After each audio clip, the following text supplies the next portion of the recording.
அவரோட பேர் வந்து முத்துலிங்கம். அவர் வந்து ஒரு கபடி பிளேயர். அவருக்கு என்ன ஆசை அப்படின்னா காவல்துறையில் சேரணும் அப்படிங்கிற அவருக்கு ஒரு ஆர்வம். எந்த குற்றத்திலையும் அவர் சம்மந்தப்படாத நல்ல திறமையான ஒரு கபடி பிளேயர். இந்த கபடி டீம்களுக்கு இடையில் அடிக்கடி வந்து போட்டி நடக்கும், கபடி போட்டி. இந்த சமயத்தில் என்ன ஆயிருது, எலக்ட்ரிசிட்டி கட் ஆயிருது. ஒரே இருள். அந்த இருட்டில் என்ன நடந்தது ஏது நடந்ததுன்னு தெரியல. அப்புறம் திருப்பி கரண்ட் வந்துடுது கொஞ்ச நேரத்தில். கரண்ட் வந்ததுக்கப்புறம் பார்த்தா இந்த ஜெயசீலன் வெட்டப்பட்டு கிடக்கிறாரு. காவல்துறையை சேர்ந்த தங்கராஜ் அப்படிங்கிறவர் கொலை செய்யப்படுறார். இது சம்பந்தமாக பிரபு மேலையும் லிங்கம் இவங்க 2 டீமாக பிரிஞ்சுட்டாங்க. ஏற்கனவே பகைமை வந்தவுடனே அந்த விரிசல் கண்டவுடனே 2 டீமாக இருக்காங்க. இந்த 2 டீம் மேலேயும் காவல்துறைக்கு சந்தேகம் வருது. இந்த கொலையில் இவங்க தான் ஈடுபட்டிருப்பாங்க. காவல் நிலையத்தில் போது கொலை வழக்கில் காவல்துறையை சேர்ந்த ஒரு கொலை செய்யப்பட்ட வழக்கில் சம்பந்தப்பட்ட எதிரிகளை காவல் நிலையத்திலிருந்து புகுந்து விடுவிச்சு கொண்டு போயிடுறாங்க. இப்படி மாறி மாறி 2 பக்கமும் வெட்டிட்டு குத்திட்டு இருக்காங்க. இதுக்கிடையில் இந்த பிரபுவோட வீடு அகசீஸ்வரம் அப்படிங்கிற இடத்துல இருக்குது. அந்த வீட்டு மேலே குண்டு வீசி அந்த வீட்டுக்குள்ளே இருந்த பிரபுவை பெட்ரோல் ஊற்றி கொளுத்தி கொலை பண்ணிடுறாரு லிங்கம். அந்த சமயத்தில் தான் 1996 ஏப்ரல் 9ஆம் தேதி நள்ளிரவில் ஒரு சம்பவம் நடக்குது. லிங்கத்தை கொலை செய்யணும் அப்படின்னு அந்த கூட்டம் 2 ஆண்டுகளா 94, 95, 96 கிட்டத்தட்ட 3 ஆண்டுகளா காத்திருந்து வரலன்னு ஒரு திட்டம் போடுறாங்க. அந்த நாகர்கோயிலில் இருக்கக்கூடிய அந்த சிறைச்சாலையோட சுவரில் 20 அடி உயரத்துக்கு ஏணியை வச்சு அந்த ஏணி வழியாக மேலே ஏறி ஜெயிலுக்குள்ளே குதிக்கிறாங்க. எத்தனை பேர்னா மொத்தம் 36 பேர் இந்த வழக்கில் சம்மந்தப்பட்டிருக்காங்க. அதில் கிட்டத்தட்ட 20 பேர் ஜெயிலுக்குள்ளே குதிச்சு. இந்த லிங்கம் அடைக்கப்பட்டிருக்க செல் தனியாக இருக்கும். அங்கே இருக்க காவலர்களை தாக்கி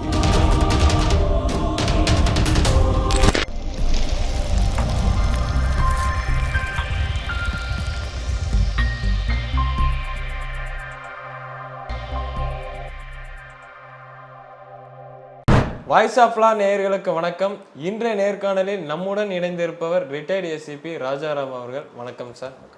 சார், கன்னியாகுமரி மாவட்டத்தில் லிங்கம்னு ஒருத்தர் வந்து கொலை செய்யப்பட்டதா ஒரு கேஸ் பார்த்துருந்தேன். அதை பற்றி கொஞ்சம் டீட்டெயிலாக சொல்லுங்கள் சார். அதாவது லிங்கம் அப்படிங்கிறவர் வந்து அவரோட பேர் வந்து முத்துலிங்கம். அவர் வந்து ஒரு கபடி பிளேயர். அந்த கபடி பிளேயர் அவருக்கு என்ன ஆசை அப்படின்னா காவல்துறையில் சேரணும் அப்படிங்கிற அவருக்கு ஒரு ஆர்வம். எந்த குற்றத்திலையும் அவர் சம்மந்தப்படாதவர், நல்ல திறமையான ஒரு கபடி பிளேயர். இந்த கபடி டீம்களுக்கு இடையில் அடிக்கடி வந்து போட்டி நடக்கும், கபடி போட்டி.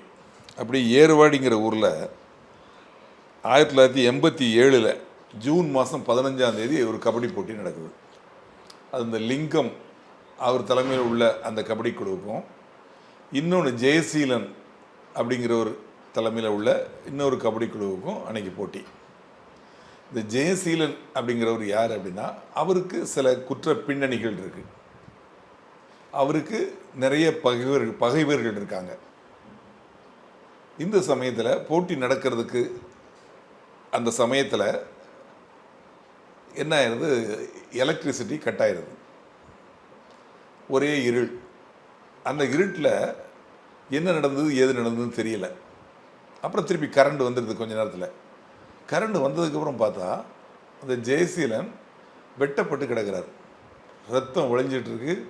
அவரை ஹாஸ்பிட்டலுக்கு கொண்டு போக போகிறாங்க. அதுக்கு முன்னாடி அவர் இறந்து போயிடுறார். அந்த ஜெயசீலனை யாரோ அவரது விரோதிகள் கொலை பண்ணிட்டாங்க. அவருக்கு இருக்கக்கூடிய பகையில் எந்த பகைமையை சேர்ந்தவர்கள் இதை செஞ்சாங்க அப்படின்னு தெரியாது. ஆனால் இந்த லிங்கம் குரூப்பை சேர்ந்தவங்க பயந்து போய் அந்த இடத்த விட்டு எஸ்கேப் ஆயிடுறாங்க. இப்போது அந்த குற்றத்தை அவங்க செய்தார்களோ செய்யலையோ அந்த இடத்த விட்டு எஸ்கேப் ஆனால் என்ன அர்த்தம், இவங்க தான் செஞ்சாங்க அப்படிங்கிற ஒரு சந்தேகம் வளர்த்துரும். கண்டிப்பாக சார். தவறு செய்யாமல் ஏன் இவங்க போகணும், ஏன் தலைமறைவாகணும் அப்படிங்கிற எண்ணம் வந்து அதன் பேரில் காவல்துறை விசாரித்து இவங்க கைது பண்ணுறாங்க. லிங்கம் அந்த வழக்கில் A3 அக்யூஸ்ட், 3வது அக்யூஸ்டாக சேர்றாரு. அவரோட நண்பர் அந்த குழுவில் இருக்கக்கூடிய இன்னொரு பிளேயர், அவர் பேர் பிரபு, அவரும் அதில் அக்யூஸ்டு. 2 பேரும் பாளையங்கோட்டை ஜெயிலில் அடைக்கப்படுறாங்க. ஜெயிலில் அவங்க இருக்கிறாங்க, நண்பர்கள் ஒரே டீமை சேர்ந்தவங்க.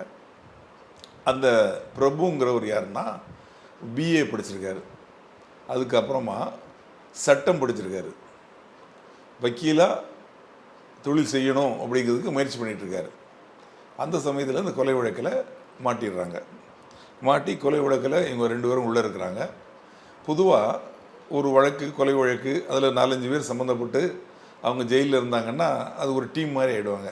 ஜெயிலில் அங்கே இது மாதிரி பண்ணக்கூடிய ஒரு டீம் இருக்கும், அவங்களுக்கு இவங்களுக்கும் ஒரு பழக்கம் ஏற்படும். அப்போ இந்த மாதிரி குற்ற வழக்கு, இவங்களுக்கு இந்த வழக்கு தவிர வேறு வழக்கு கிடையாது. ஆனால் அங்கே ஏற்கனவே இருந்த பழைய குற்றவாளிகளோட பழகி இவங்க ஒரு தொழில்முறை குற்றவாளிகளாக மாறிடுறாங்க. அந்த 90களில் இவங்க வெளியே பெரிய லெவலில் இவங்க அந்த ஏரியாவில் பெரிய தாதாக்களாக மாறிடுறாங்க. 2 பேரும் சேர்ந்து ஒரு டீமாக இருக்கிறாங்க, நிறைய குற்றங்களில் ஈடுபடுறாங்க. அப்போது லிங்கம் ஒரு விலை உயர்ந்த அம்பாசிடர் கார் ஒன்று வச்சுருக்காரு. இந்த சமூக விரோத செயல்களில் ஈடுபடுறப்போ அந்த இது காவல்துறையிட்ட மாட்டி கோர்ட்டில் அது ஒப்படைக்கப்படுது. அப்போது இந்த இவரோட அண்ணன், பிரபுவோட அண்ணன் தேவராஜ் அப்படிங்கிறவர் அந்த கேஸில் அந்த வெஹிக்கிளை வெளியே எடுக்கிறதுக்கு உதவி பண்ணி எடுத்து கொடுக்குறாரு. உடனே தன்னோட நண்பனுக்கு அந்த வண்டியை லிங்கம் பரிசாக கொடுத்துட்றாரு. தான் ஆசையாக வச்சுருந்த வண்டி இது மாதிரி கேஸில் மாட்டினதை பிரபுவோட அண்ணன் மீட்டு கொடுத்தார் அப்படிங்கிறதுக்காக தன்னோட நண்பனுக்கே கொடுத்துட்றாரு. அப்போது அவர் பிரபு வச்சுருப்பார், அது ஓட்டுவார் அப்படின்னு நினச்சிட்டு இருக்கார் இவர். ஆனால் பிரபு என்ன பண்ணிடுறாரு, அதிக ரேட்டு கேட்டதுனால அதிக விலைக்கு அதை விட்டுறாரு. இப்போது இந்த நண்பர்களுக்கு இடையில ஒரு உரசல் ஏற்படுது, அதனால் ஒரு விரிசல் ஏற்படுது. ஆக எங்களுக்குள்ள ஒரு பகைமை உருவாகுது, ஒருத்தர் பகைவனாக நினைக்க ஆரம்பிக்கிறாங்க. இந்த சமயத்தில் 1990 காவல்துறையை சேர்ந்த தங்கராஜ் அப்படிங்கிறவர் கொலை செய்யப்படுறார். தாமரைக்குளம் காவல் நிலையத்தில் எல்கையில் நடக்குது. இது சம்பந்தமாக இந்த பிரபு மேலேயும் லிங்கம் இவங்க 2 டீமாக பிரிஞ்சுட்டாங்க. ஏற்கனவே பகைமை வந்தவுடனே அந்த விரிசல் கண்டவுடனே 2 டீமாக இருக்கிறாங்க. இந்த 2 டீம் மேலேயும் காவல்துறைக்கு சந்தேகம் வருது, இந்த கொலையில் இவங்க தான் ஈடுபட்டுப்பாங்கன்னு. ஆனால் பிரபு சேர்ந்த அந்த டீமை சேர்ந்தவங்கள தான் அரெஸ்ட் பண்ணுறாங்க காவல்துறை. தாமரைக்குளம் போலீஸ் ஸ்டேஷனில் வச்சுருக்காங்க. வச்சிருக்கையில் பிரபு என்ன பண்ணுறாரு, அவரை கைது பண்ணல, அவங்க டீம் அவங்க தான் உள்ளே இருக்காங்க. இவரோட மற்ற டீம் மேட்ஸ் அடிச்சுக்கிட்டு உள்ளே போலீஸ் ஸ்டேஷனில் உள்ளே இருக்கிறவங்கள தப்பிக்க வச்சு கூப்பிட்டு போயிறார். காவல் நிலையத்தில் கொலை வழக்கில் காவல்துறையை சேர்ந்த ஒரு கொலை செய்யப்பட்ட வழக்கில் சம்மந்தப்பட்ட எதிரிகளை காவல் நிலையத்திலிருந்து விடுவிச்சு கொண்டு போயிடுறார். இப்போது இது மாதிரி ஒரு சூழ்நிலையில் அவரோட சாராய கடை தாக்கப்படுது. யாரோட கடை? பிரபுவோட சாராய கடை திடீர்னு தீ வச்சு கொளுத்தப்படுது. உடனே இவங்க என்ன நினைக்கிறாங்க, இவர் தான் அந்த வேலையை செஞ்சுருப்பார், லிங்கத்தோட வேலை தான் இது அப்படின்னு சொல்லிட்டு இவங்க என்ன பண்ணுறாங்க, இந்த பிரபு குறும்பு போய் லிங்கத்து வீட்டை கொளுத்திடுறாங்க. லிங்கத்து வீட்டை கொளுத்தி அதாவது பகை வளர்ந்துக்கிட்டே போகுது. அதுக்கு என்ன பண்ணுறாங்க, லிங்கம் குரூப்பு கன்னியாகுமரியில் பிரபு வச்சுருந்த ஒரு சாராய கடையை இப்படி மாறி 2 பக்கமும் வெட்டிட்டு குத்திட்டு இருக்காங்க. இதுக்கிடையில் இந்த பிரபுவோட வீடு அகசீஸ்வரம் அப்படிங்கிற இடத்துல இருக்குது. அந்த வீட்டு மேலே குண்டு வீசி அந்த வீட்டுக்குள்ளே இருந்த பிரபுவை பெட்ரோலை ஊற்றி கொளுத்தி கொலை பண்ணிடுறாரு லிங்கம் டீம். ஆமாம், இந்த வழக்கு இப்படி பிங்கம் கொலை செய்ததுக்கப்புறம் கொலை செய்யப்பட்டதுக்கப்புறம் 1994 ஏப்ரல் 7 லிங்கம் கைது செய்யப்படுறார். கொலை வழக்கில் கைது செய்யப்பட்டு ஜெயிலில் இருக்கிறார்.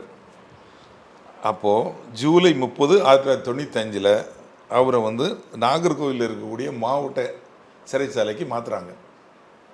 ஆக 94 ஏப்ரல் 7 கைது செய்யப்பட்டு 95 ஜூலை 30 நாகர்கோவில் சிறைக்கு அழைக்கப்படுறாரு. ஆனால் ஜெயிலே தான் இருக்கார், அவர் வெளியே வரல. ஏன்னா இந்த மாதிரி தனக்கு பிரச்சனைகள் இருக்குது அப்படின்னு சொல்லி ஜெயிலே தொடர்ந்து இருக்கார். அந்த சமயத்தில் தான் 1996 ஏப்ரல் 9 நள்ளிரவில் ஒரு சம்பவம் நடக்குது. என்ன நடக்குன்னா, லிங்கத்தை கொலை செய்யணும் அப்படின்னு அந்த கூட்டம் 2 ஆண்டுகளா 94, 95, 96 கிட்டத்தட்ட 3 ஆண்டுகளா காத்திருந்து வரலன்னு ஒரு திட்டம் போடுறாங்க. அந்த திட்டத்தை நான் சொன்ன அந்த 1996 ஏப்ரல் 9ஆம் தேதி நள்ளிரவில் நிறைவேற்றுறாங்க. அதன்படி என்ன பண்ணுறாங்க அப்படின்னா, அந்த நாகர்கோயிலில் இருக்கக்கூடிய அந்த சிறைச்சாலையோட சுவரில் 20 அடி உயரத்துக்கு ஏணியை வச்சு அந்த ஏணி வழியாக மேலே ஏறி ஜெயிலுக்குள்ளே குதிக்கிறாங்க. எத்தனை பேர்னா மொத்தம் 36 பேர் இந்த வழக்கில் சம்மந்தப்பட்டிருக்காங்க.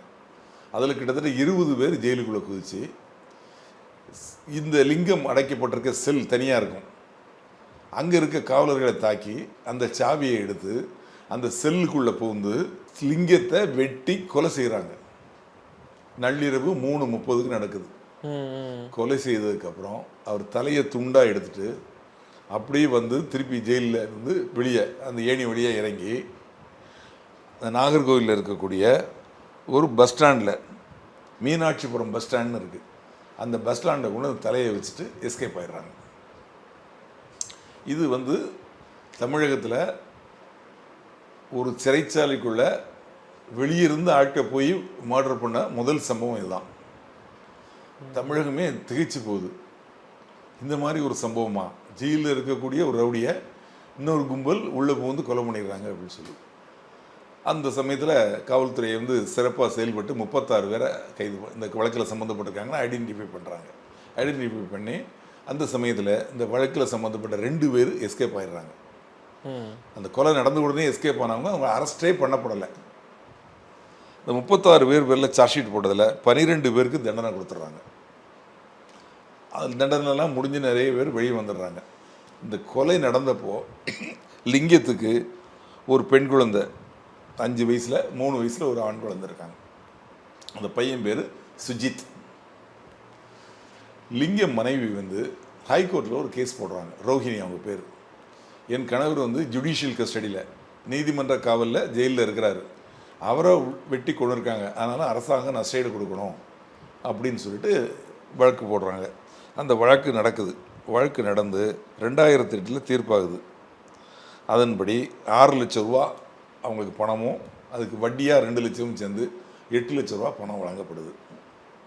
இதுக்கிடையில் இந்த வழக்கில் சம்பந்தப்பட்ட சகாயம் என்கிறவர் வந்து ஜெயில் தண்டனை அனுபவிச்சுட்டு வெளியே வந்துடுறாரு. இதுக்கிடையில் 17 வருஷம் கழித்து இந்த பையன் சுஜித் இவன் பெரியவன் ஆயிடுறான். இவன் தன் அப்பாவை கொலை பண்ண அந்த சகாயத்தை 2013 தன் நண்பர்கள் 2 பேரோடு சேர்ந்து பழிக்கு பழியாக வெட்டி கொள்கிறான். அதுக்கப்புறம் அந்த பையன் மேற்கொண்டும் பல குற்ற சம்பவங்களில் ஈடுபட்டு 2022 அவனை குண்டர் தடுப்பு சட்டத்தில் போட்டிருக்காங்க. இதிலேருந்து என்ன தெரிய வருதுன்னா, ஒரு கபடி பிளேயர் காவல்துறையில் சேரணும்னு நினச்ச ஒருத்தர் அவர் கூட சேர்ந்த நண்பர்களால் ஒரு கொலை வழக்கில் ஈடுபட்டு, அந்த கொலை வழக்கில் இவர் செஞ்சாரா இல்லையோ, ஆனால் அவர் சேர்க்கப்பட்டு அந்த கொலை வழக்கில் ஜெயிலுக்கு போய் ஜெயிலுக்குள்ளே உள்ள நண்பர்களால் உருமாறி தன்னோட நண்பர் பிரபு கூட்டாளி அவன் கூட நட்பாக இருந்து பல குற்ற செயல்களில் ஈடுபட்டு பல கொலைகளில் ஈடுபட்டு திருப்பி அவனோட பிரச்சனை ஏற்பட்டு அவனையும் கொலை பண்ணி அதில் உள்ளே இருந்து பயந்து போய் வெளியே வராமல் இருந்த காலத்துலேயும் ஜெயிலுக்குள்ளேயே புகுந்து கொலை செய்யப்பட்டார். ஆக பழிக்கு பழி வாங்கக்கூடிய அந்த ஒரு சம்பவம் வந்து கொடூரமானது. அதை விட பெரிய கொடூரம், அவரது மகன் 17 வருஷத்துக்கு அப்புறம் தன் அப்பாவை கொண்ட நீதிமன்றத்தால் தண்டிக்கப்பட்டு வெளியே வந்த சகாயம் என்பவரை கொலை பண்ணியிருக்கார். ஆக இந்த பழிக்கு பழி வாங்கிறது அப்படிங்கிறது வந்து தொடருது. நிச்சயமாக நீதிமன்றம் என்ன சொல்லுதோ, நீதி என்ன சொல்லுதோ அதன்படி நடக்கிறது தான் நல்லது. இந்த பழிக்கு பழி வாங்கிறது அப்படிங்கிறது வந்து அந்த குரோதத்தை விளக்குறது, அது பகைமையை விளக்குறது, உங்களோட நிம்மதியை கெடுக்கும், உங்கள் வாழ்க்கையை கெடுக்கும், உங்கள் உயிரையும் கெடுக்கும். அதனால் பழிக்கு பழி வாங்கணும் அப்படிங்கிறத நிச்சயமாக கைவிடும்படி இதை பார்க்கக்கூடிய நேயர்களை கேட்டுக்கிறேன். நன்றி, வணக்கம்.